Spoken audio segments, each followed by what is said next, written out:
Hello everyone, welcome to this session.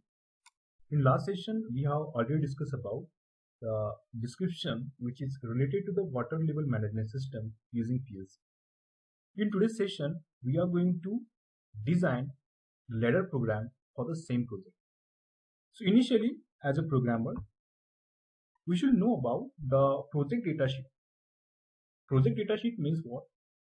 So whatever the input output which we are going to use in this project, at least we have to assign the terminals or address to that particular field input output devices. So here in front of you, you can observe the start push button is there. Start push button, pump, inlet valve, LLS means low level sensor, HLS means high level sensor, green indicator, red indicator, and outlet valve. Along with that, you can observe the addresses also. I:1.0/0. So this is the address which we are going to use for the start push button. Similarly, I have mentioned the addresses for the rest of the field input output devices. So here in this project we are using the modular type PLC, means SLC 500. That is the reason you can observe the addresses of modular type PLC here. Now coming toward the logic. So as a programmer, initially we have to think about the inputs which we are going to use in that particular project. So here in this project we are using the push button. So if we are using the push button, definitely our first logic that will be folding operation, because without folding operation we cannot able to develop our logic. So let us start the ladder diagram. So initially here you can see we need to use the normally open contact because we are using the start push button. So here you will get the normally open contact, just select it. Now stop push button is there. The stop push button means what? We are using it for, or we can see if you want to stop the plant, so you can stop that plant by using stop push button. So here for the stop push button I am using the normally close contact like this. And the most important part, if we are designing the holding operation initially, so don't use the real output address on the first line. So instead of using the real output address, we can go with the binary address. So binary address means what? Here in this data file, we have already discussed about the binary address. This one, that is nothing but the dummy address which we can use as an input as well as an output also.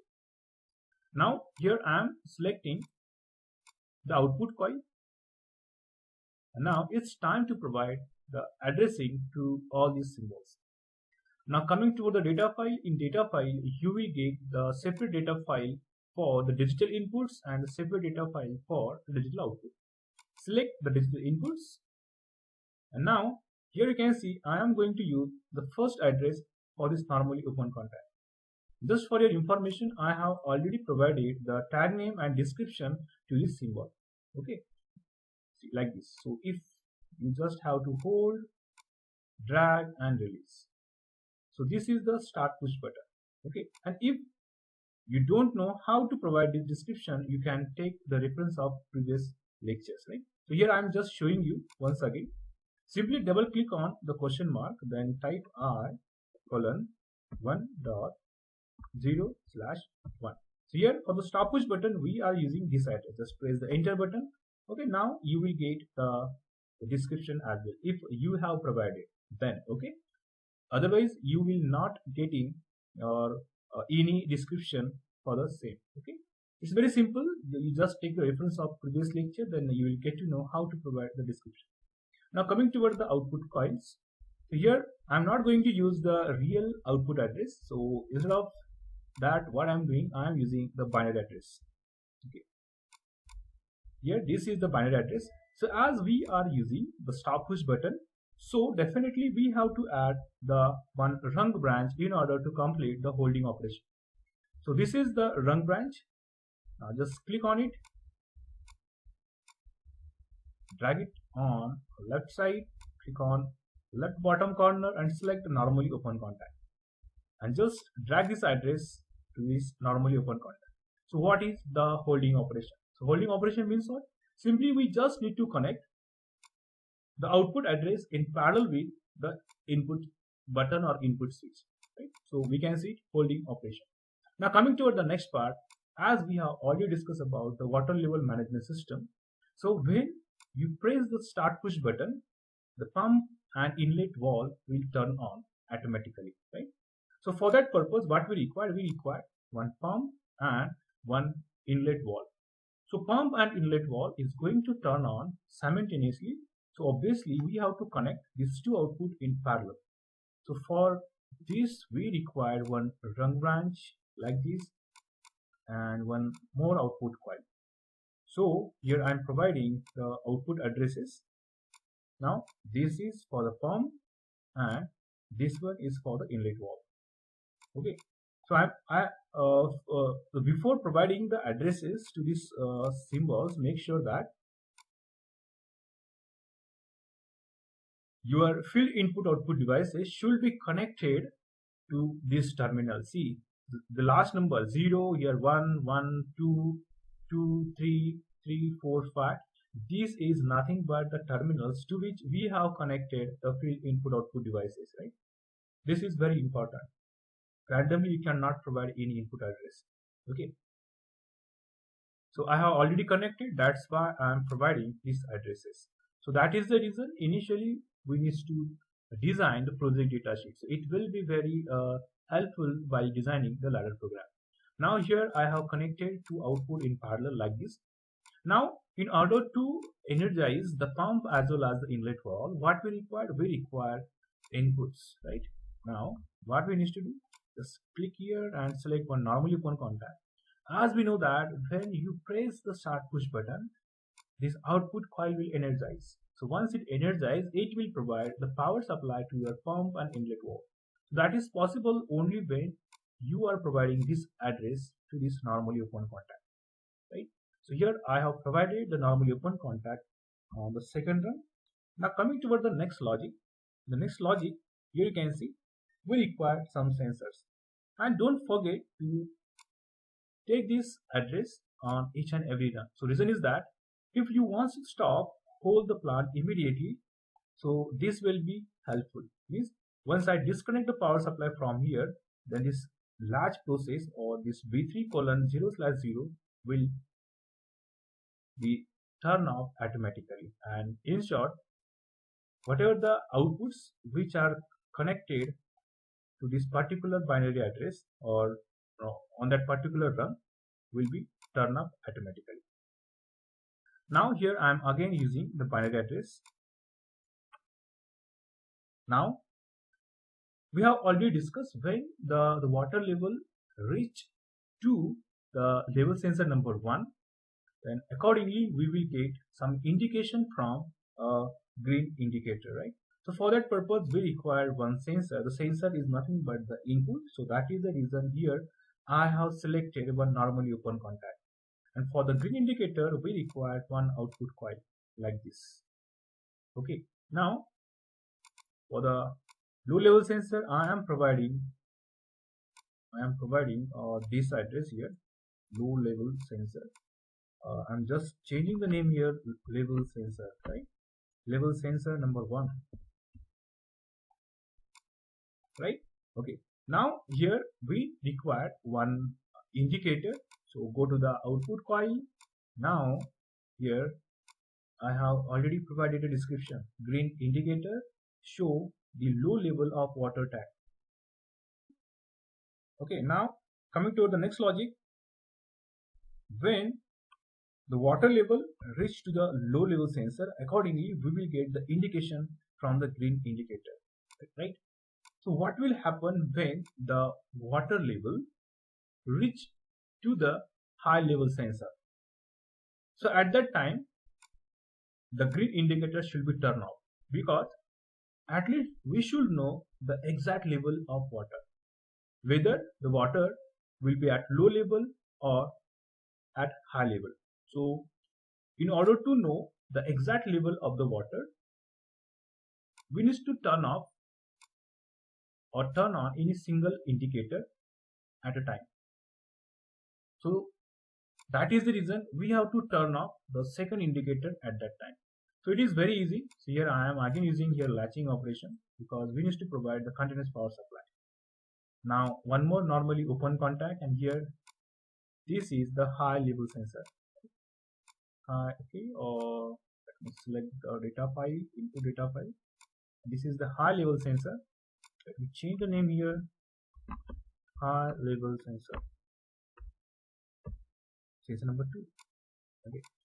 So when the water level reaches to the high level sensor, then accordingly we will get the indication from the red indicator.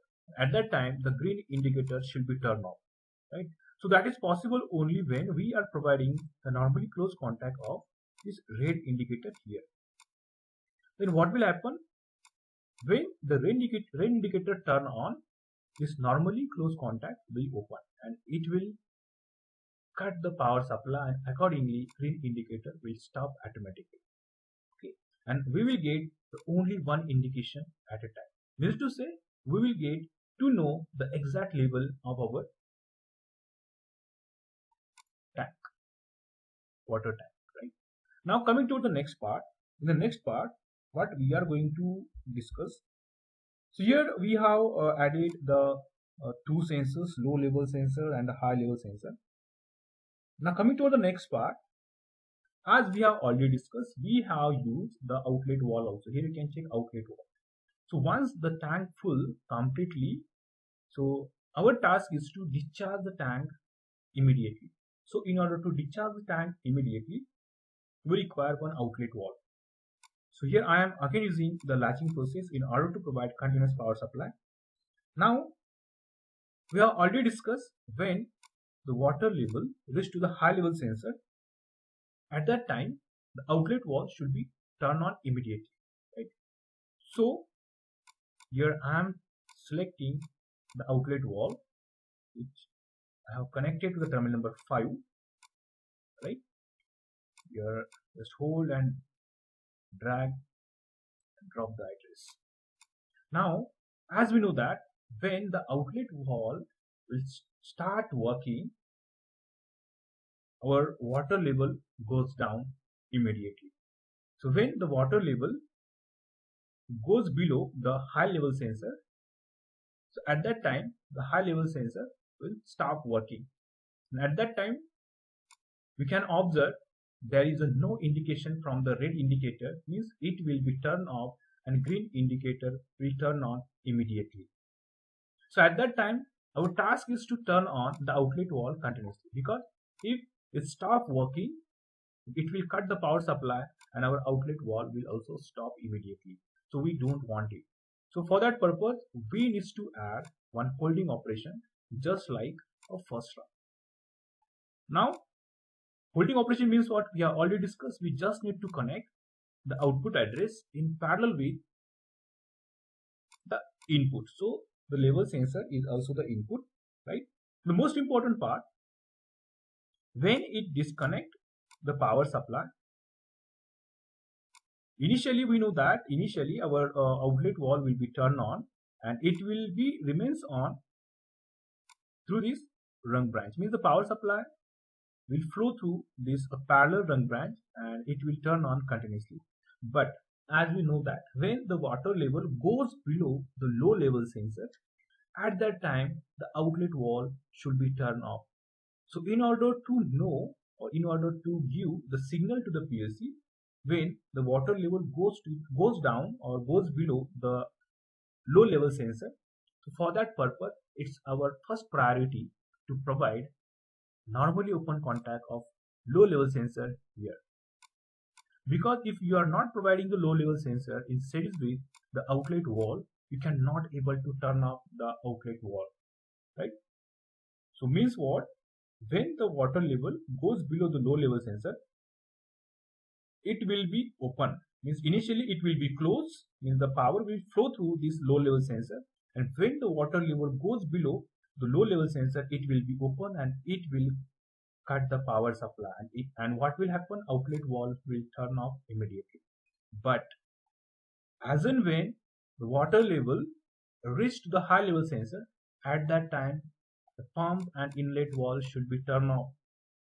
So what we need to do, so we know that if we are providing the red indicator, means the normally close contact of red indicator here, our pump and inlet valve will be turned off for the few seconds or for the few minutes, and after that it will start immediately. But we don't want it. When the water level goes below the low level sensor, at that time we have to start the pump and inlet valve again. So in order to avoid all these things, we have to focus on the last output, that is nothing but the outlet valve. It will be remains on until the water level goes below the low level sensor. So our first priority is to provide the normally close contact of outlet valve in series with these two outputs. So now where is the outlet valve? Now this one, outlet valve. Okay. So here I have provided one outlet valve, so that when the outlet valve will be turned on, it will cut the power supply here, and accordingly pump and inlet valve stop working. Okay. Now almost we have designed all the program. Here you can see ladder program. Now verify it. Now on your left bottom corner you can observe the one notification, verify has completed, no error found. Now it's time to download the program into the PLC. Now just download it. Minimize this window. We want to go online as run. Okay. Now when the power rail is green, at that time we can say that the power starts flowing through this power rail. Now it's time to utilize this power to turn on our field input output devices. Here. So initially just you need to press the start push button. I have pressed the start push button. Now as we know that this is the push button, so immediately we have to release the finger. So when you release the finger from this push button like this, it will cut the power supply. But here you can see the power supply start flowing through the run branch. So this is possible by using the holding operation. Now here you can see this binary bit is continuously energized, and it will provide the power supply to the pump and inlet valve continuously. Now here you can see pump and inlet valve is turned on now. It means that water start flowing through the tank. Right? Now here you can see we are just going to toggle all these sensors manually. Okay, and when you are going to connect this system to your to that particular plant, it will work automatically. We don't need to do anything, right? Now here you can see, let us assume that the water level reached to the low level sensor. Okay, when the low level sensor merged into the water, then it will close. When it close like this, the green indicator will turn on. Means we will get the indication from the green indicator. So it means that the water is reached at the low level. Okay, means low level sensor. Now coming to the next part, when the water goes above the high level sensor, we can see it, or accordingly we will get the indication from the red indicator. So when the red indicator is turned on, at that time we can say that the tank is completely full. Okay, so for that purpose we need to close this high level sensor. So you can see here at a time you can observe only one indication from the two indicators. Means either the green indicator will be on or red indicator will be turned on. Now here right now you can see the red indicator is turned on. It means that the water is at high level. So as and when water reach at high level, accordingly the outlet valve will turn on. Now here you can see green indicator is turned on and outlet valve is turned on. So at that time we should be aware about the most important thing, pump and inlet valve should be turned off. Now here you can see pump and inlet valve is turned off because we have provided normally close contact of the output valve is here. So as the output valve turn on, this normally closed contact will open and it will cut the power supply accordingly. Pump and inlet valve stop working. Now coming to the next part, as we know that when the outlet valve starts, at that time the level of the water should be goes down immediately, right? So at that time, as we know that when the high level sensor is merged into the water, then and then we will get the red indication, otherwise the red indicator will be turned off. Okay, when the water level goes below the high level sensor, it will be turned off like this. So when it turn off, so accordingly you can see the outlet valve is turned on it. So that is possible by using the holding operation, and outlet valve will be turned on until the water goes below the low level sensor. Okay, now let us consider that the water goes below the low level sensor, then accordingly the outlet valve will stop working. Now here you can see. Okay, now again you can observe here pump and the inlet valve is not working. So when the water goes below the low level sensor, you can observe some changes. The outlet valve is stop now, stop working, and again you can see pump and inlet valve is started again. Right? Means this process will continue. Okay, as you want. Means no need to any human interference, and there should not be any overflow from the water tank. So this is all about this project. You can try this program. For any doubt, you can message me, you can contact me. Thank you.